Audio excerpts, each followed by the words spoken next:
Giro Metropolitano, mais uma edição para você aqui no Sistema Jornal do Comércio de Comunicação.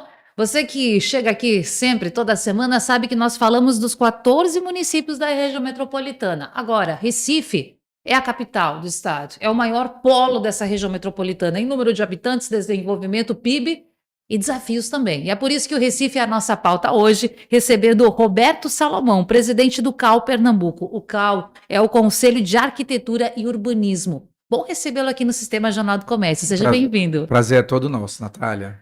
Bom, e Recife, né, presidente, é uma cidade que, por onde você passa, em especial nessa parte histórica da cidade, respira arquitetura. Nos faz pensar em tantos momentos que a cidade viveu. É uma cidade cheia de histórias para contar. Eu que não nasci em Pernambuco, não nasci no Recife, eu sempre penso isso, presidente. As crianças, os adolescentes, quem está fazendo essa formação na cidade tem o privilégio de circular por diversos pontos e vivenciar a história mesmo que aconteceu aqui, não só no livro, não só na internet. Mas tendo isso em vista, a cidade do Recife está conseguindo preservar a sua história? Então, veja, uma coisa importante a gente, de partida, chamar a atenção é que a cidade do Recife será a primeira capital no Brasil a completar 500 anos. Então, de todas as capitais, Recife é a mais antiga do ponto de vista de fundação e, por isso mesmo, ela irá completar 500 anos na frente de todas as outras cidades brasileiras.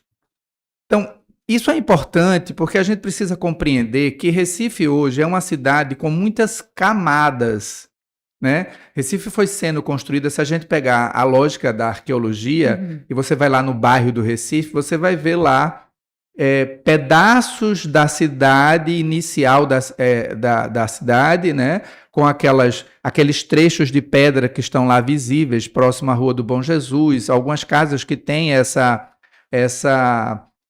visão sobre essa cidade que existia e que foi sendo aterrada, né, ao passar dos séculos, e chegamos a essa cidade que nós temos hoje.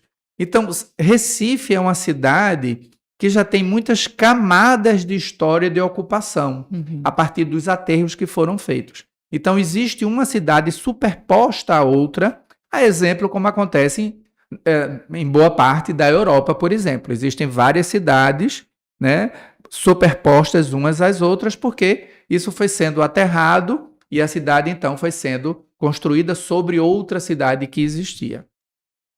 Aí, quando você me pergunta se Recife preserva, eu diria a você sim e não. Né? A gente não tem ainda um ponto ideal no sentido de preservar. Preservar no sentido de deixar o legado perene para as gerações futuras sobre todas essas camadas da cidade, respeitar a cidade, continuando a desenvolver a cidade. Porque quando a gente pensa em preservação, erradamente boa parte da população, não, por várias razões a gente pode chegar a isso, entende que preservar é congelar, não é. E congelar naquele ponto que eu inclusive mencionei, no centro histórico.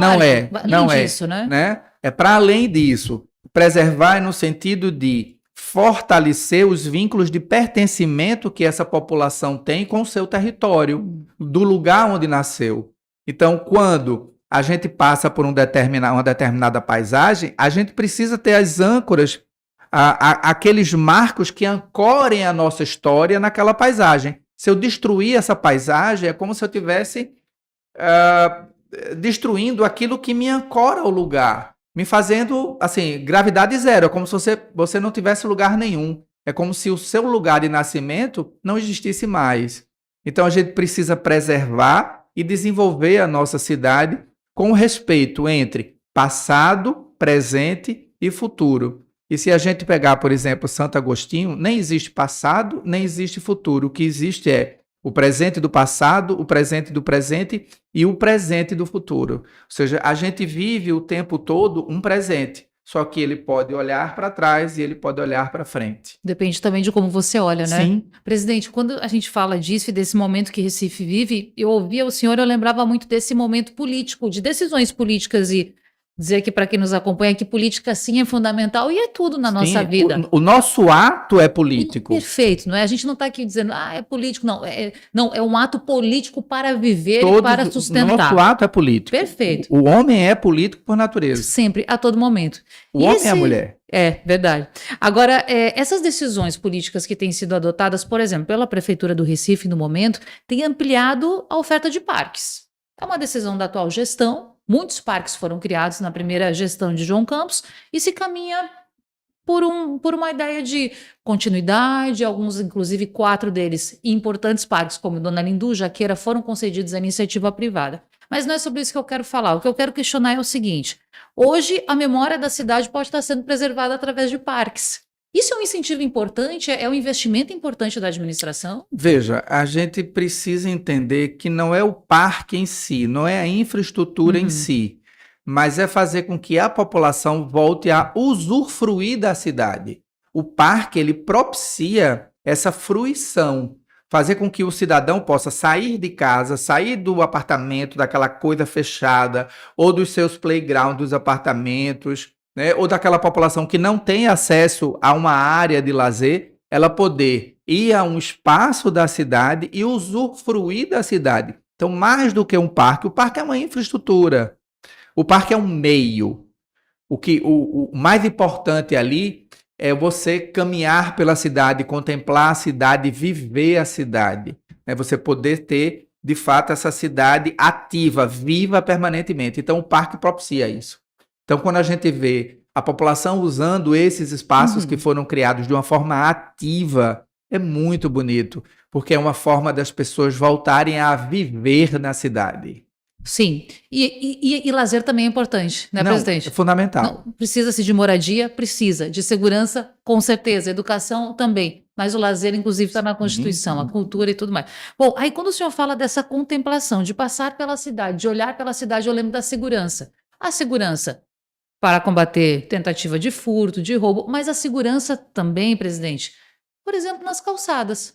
Como o Recife está preparado para isso? Recife é uma cidade que está pronta hoje para receber um turista, para receber um morador, seja da capital, da cidade vizinha, oferecer uma certa tranquilidade nesse momento da contemplação?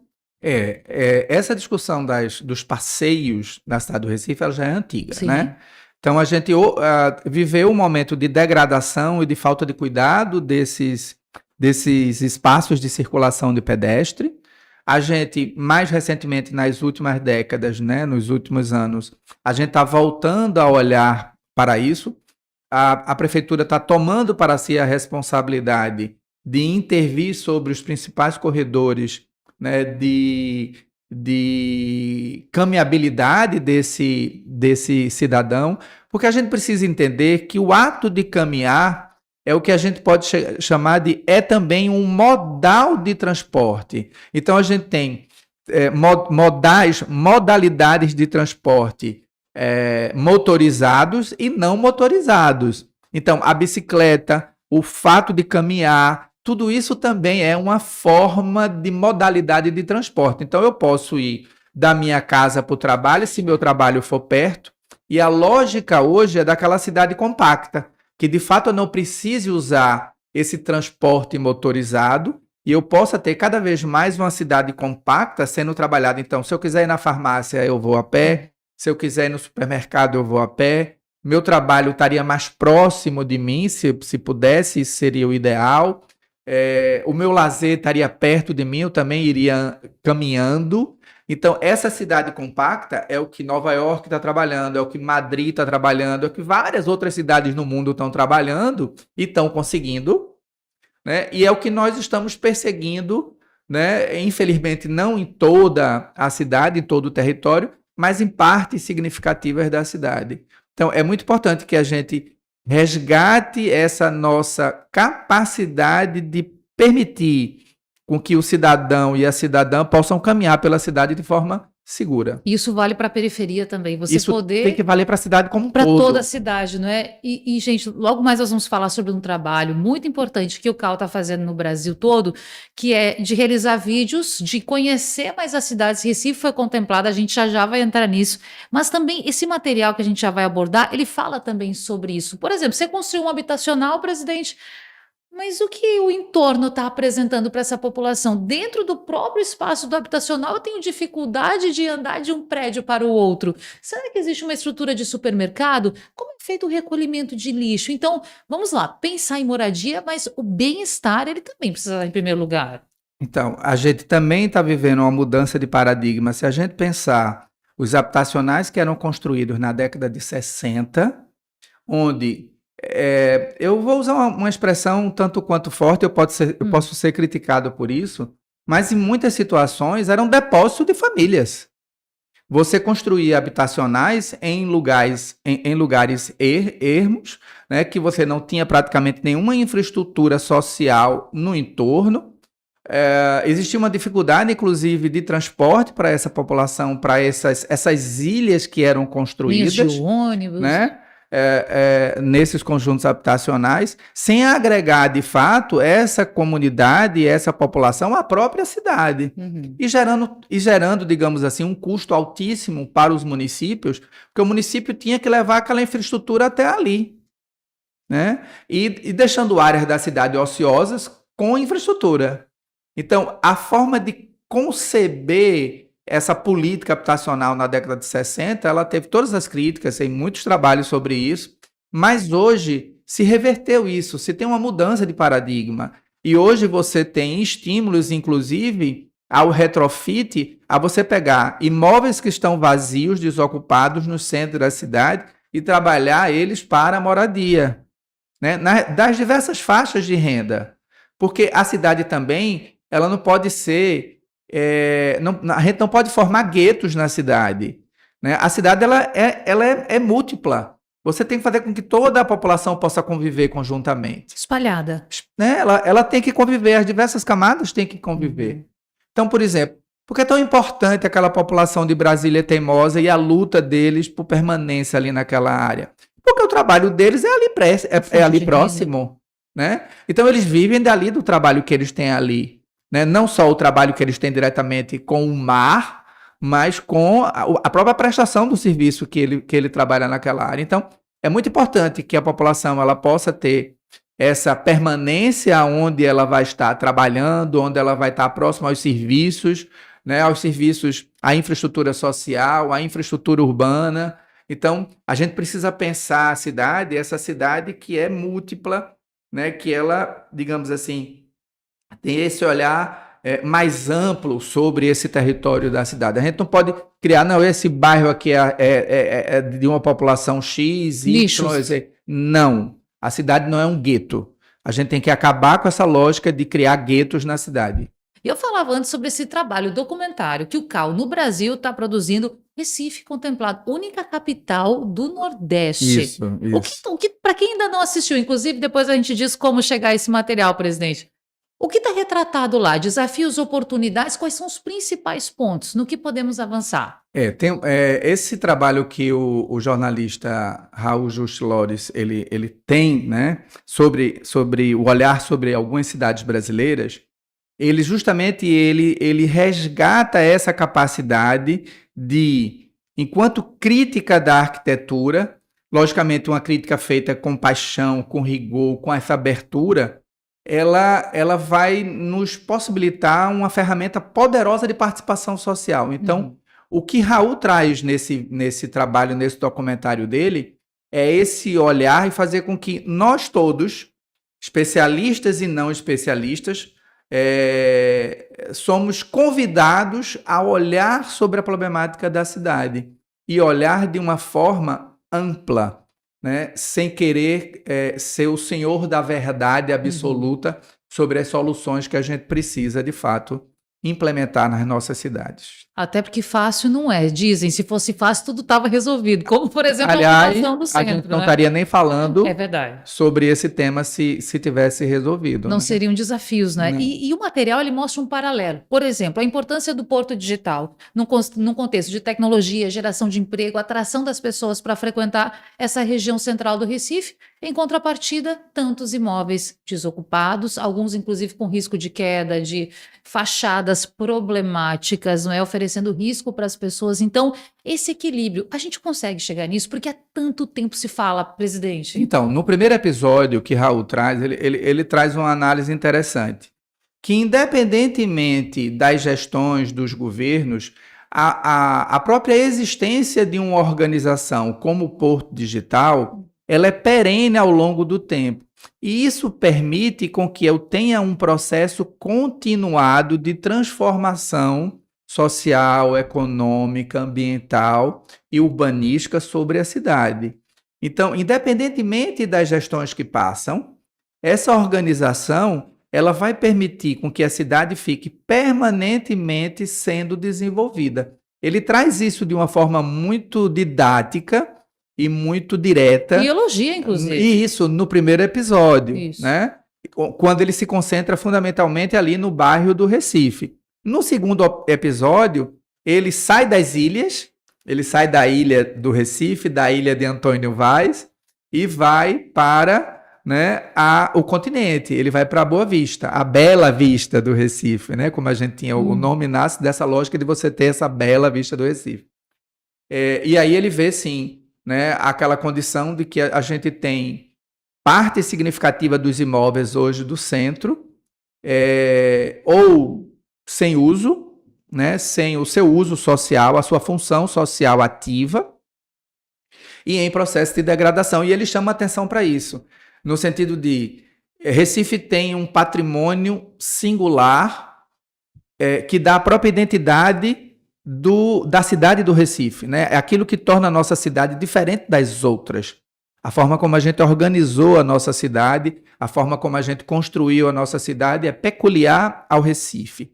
E aí a gente corre o risco de perder isso, sim, se a gente não intervir logo e de uma forma contundente. Perder a identidade, perder o que o recifense né, professor? Tem de melhor que a sua identidade. Justamente. Né? Então é isso que ele chama a atenção. Ainda é possível salvaguardar essa identidade, resgatando esses lugares, tornando esses lugares vivos novamente. Então, quem viveu, os nossos pais, os nossos avós, e alguns de nós, né, vivenciou a vitalidade que existia na Rua Nova, na Rua da Imperatriz, com todo o comércio de rua, e que acontece ainda em outras cidades, porque é importante que esse comércio de rua não desapareça. Ele agrega valor à própria cidade e à própria lógica de ser do Recife. Então, há uma transferência dessa população e dos negócios para outras áreas da cidade, mas a gente precisa criar, digamos, outros atrativos para o próprio centro. E a moradia, ela é fundamental para que a gente possa, de fato, ter um processo de mudança desse esvaziamento e dessa falta de vitalidade da nossa cidade ali no centro. O Recentro, que é um programa da Prefeitura do Recife, já está atuando há certo tempo, já desde a gestão anterior. Avanços, algumas isenções, questões assim que foram acontecendo e a gente acompanha.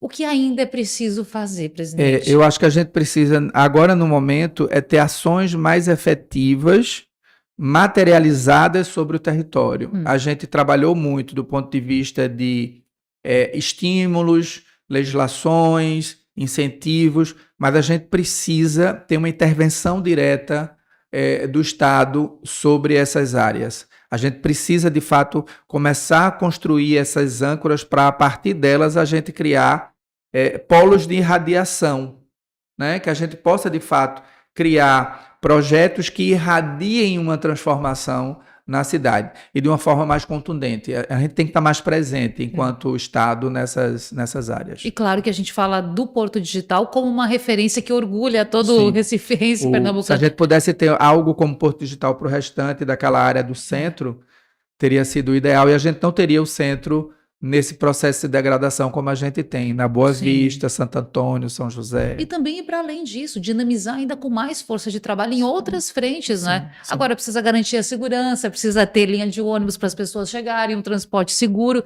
tudo isso está no bojo, né? Como o Conselho discute esses temas com esses atores políticos, presidente? Então, pela própria essência da profissão, né, de arquiteto e urbanista, isso está desde discussões da carta aos candidatos à prefeitura, aos governos e todo o debate que o CAU faz permanentemente sobre esse olhar e essa necessidade que se tem sobre olhar para as nossas cidades, a gente trabalha com esse processo de articulação e chamando atenção sobre.